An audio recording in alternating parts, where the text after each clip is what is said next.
Hello everybody, my name's Nicola and welcome back to my channel. This is the Frugal Cottage, where we talk all things money to help you on your financial journey. Today's video is all about my dividend income for December and then 2020's final total. Don't forget to like and subscribe and let's get started. So I'm going to start off by saying that the total for this is much lower than December 2019, and I'll link below to that video if you want to watch that after this one. But 2020 as a whole and December 2020 is lower than I would have hoped for, but obviously given the current circumstances that's just how it looks. So in December I got paid by 3 different funds. So these are a combination of companies that are held within a fund. These are all Vanguard funds that are paid out in December, and the numbers look good, but they're not as good as I'd have hoped, and they're not as much as last year. And I know that, I need to kind of put things in perspective, but I had hoped for slightly more.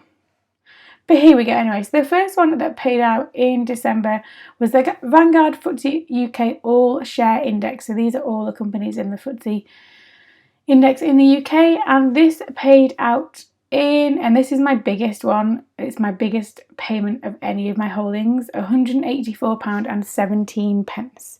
So as you can see, it's a fantastic start. That's a lot of money to earn anyway, so to kind of get that for doing nothing is fantastic. This is a lot less than last year in this payout, and I've invested more in this fund since last year and it's still less. That's why I think it's slightly more disappointing than perhaps, but anyway, I won't go into that. The second one that paid out is the Vanguard Global Emerging Markets, and again this number is quite good. So this paid out £48.44. So again, it's by Vanguard. Again, it's the same kind of fund company, if you like, and that's okay. Again, I've invested more in this year, so I had kind of hoped that I might be slightly more, but I guess that is what it is. And then the final one that paid out during December is a Vanguard US Equity Index, and that's £27.84. I don't have very much in this one, hence why the payment is lower. I do have quite a lot in this now, so hopefully next year this number will be much bigger. Well, I say that, but who knows where we might be in a year's time. You'd hope we'd be back to some kind of normal, but it's really difficult to say, and it's really difficult to look ahead that far. But that's what paid out during December. So 3 different funds paid out during December, and there are the numbers. So the total for this for December 2020 is £260.45. Now, I know that if you look at that number by itself, £260 is a lot of money. If someone handed you that on the street, you wouldn't turn it down. And if I think about how much I would have to do at my day job to get that, it's okay. It's a decent amount of money. However, last December was over £80 more. That's why I'm having a bit of a hard time getting my head around it, because I know how much more I've invested into these during the last 12 months, and yet the number is still £80 less. However, there are 2 companies that didn't pay out in December that did last year, so obviously that needs to be taken into account as well. So bearing that in mind, so the 2020 total, the grand total for all year, and again, I'm slightly disappointed in this number, but I need to remember the year that we've had and how difficult things are and how difficult things still seem to be for lots and lots of people. So the grand total for 2020 is £997.29. I'll put pounds on there. I'm so disappointed, and it's ridiculous. I'm disappointed that's not over 4 figures.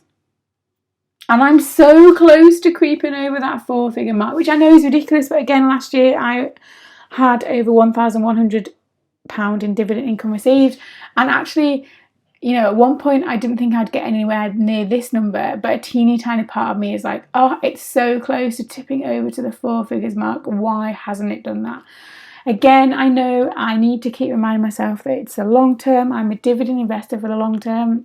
It just feels at the moment like we're so far away from that £1,000 a month dividend income stream. Look, I haven't even made £1,000 in a whole year, and I'm talking about making that each month. It just seems so far away at the moment, but there we go. So if I scroll across, I'm going to show you the graph so this is the graph for the year of 2020. Now there's one glaringly obvious thing to talk about first in this, and this is the fact that there is nothing for November. I did not receive a penny of dividend income in November, and that is the first time in a long time where I've not had something every month. And that's just because a company that normally pays out here paid on the last day of October instead, which is why there's a gap. But also look at the difference in the amounts per month. It's not an average, it's not steady at all. Some months you can see much bigger, and then other months, like March, is really, really small, for example, in comparison. And over time, hopefully that might even out. As long as the average, so at the end of the year, if you divide it by 12, it kind of gets to £1,000 a month. That's okay, we can work with that.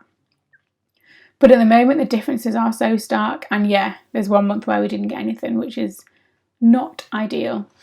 But that is the graph for the 2020 dividend income each month. And then, it is growing slightly. The trend is going upwards slightly, I suppose, if you look at those. But yeah, that's what the graph looks like anyway. And then if I scroll down, and finally, this is something that I just looked at in terms of how the numbers would work if you broke it down even further. So the total for 2020, this is the dividend income received in total. This is the amount I put into our investment ISA, so £8,100, which is slightly less than I'd aimed for, but real life gets in the way. And then the monthly average. So the monthly average, bear in mind, I keep talking about the fact that I want £1,000 a month dividend income stream. The monthly average for 2020 is £83.11. Like, that's not, what would that even cover? That would cover our water rates and our mobile phone bills, and that's it. It's not really going to get us very far, is it? The monthly average for what I've invested this year is £675, which is awesome. The weekly average for dividends is £19.18. I mean, that doesn't get you anywhere, does it? And then the daily average for dividend income is £2.73. So my first kind of milestone for this will be £5 a day as an average, and then £10 a day, and kind of go on from there. And then this column here is invested. So every single day on average, I've invested £22.19 every single day of the year. I mean, I haven't because I put it in once a month, but that's what it works out as. But this is a column we're going to focus most on. These are the numbers we need to get increasing, and that's the aim for the next 12 months. So how has your dividend income been for December and indeed 2020? Let me know down below. And what are your aims for the new year in terms of what are you aiming for? As always, thanks for watching. Don't forget to like and subscribe, and I'll see you again very soon.